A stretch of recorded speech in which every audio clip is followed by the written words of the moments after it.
the better the cop you are, in the eyes of the system.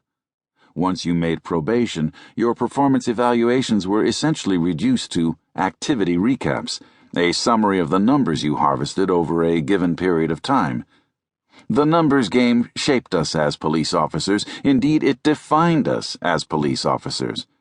As I observe in my current consulting training and expert witness work, and note in federal investigations into police departments like Ferguson, there is abundant evidence that the numbers game survives to this day.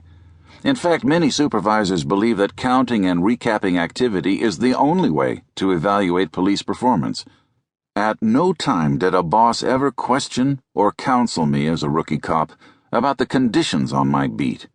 How many burglaries, robberies, rapes, auto thefts, car prowls, assaults, or vehicle accidents, injuries, fatalities, hit and runs had taken place in my assigned geographical area of the city while I was on duty? When and where were these incidents taking place? Were there more of them this year than last year? This week over last week? And what of the nature of these incidents? Of course, behind every crime statistic was a victim and a suspect or suspects. People hurting other people, frightening them, affecting their quality of life, their property values, the safety and welfare of their children. And nowhere was this more heartbreaking than in economically disadvantaged neighborhoods. How was I going about collecting my numbers? How was I treating people? Didn't matter. There was zero assessment of the quality of my relations with the citizens I'd been hired to protect and serve.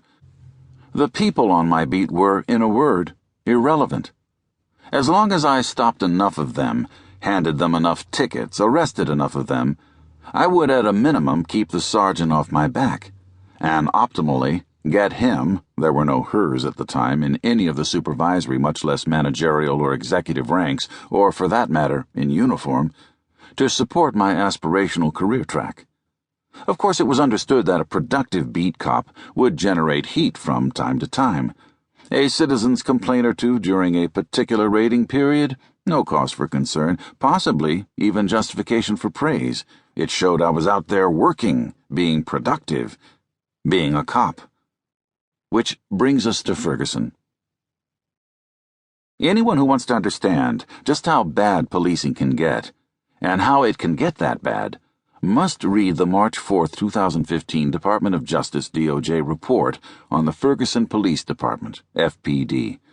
The 102-page document is a searing indictment of a Midwest police agency whose cops, aided and abetted by their chief of police, the city prosecutor, the municipal court judge, the court clerk, and virtually every elected official in town, systematically violated the constitutional rights of its citizens, and did so in the most blatant, public, unapologetic way imaginable.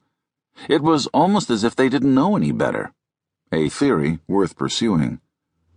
Justice Department investigators, acting under authority of the pattern or practice provision of the Violent Crime Control and Law Enforcement Act of 1994, the Omnibus Crime Control and Safe Streets Act of 1968, and Title VI of the Civil Rights Act of 1964, conducted a thorough investigation.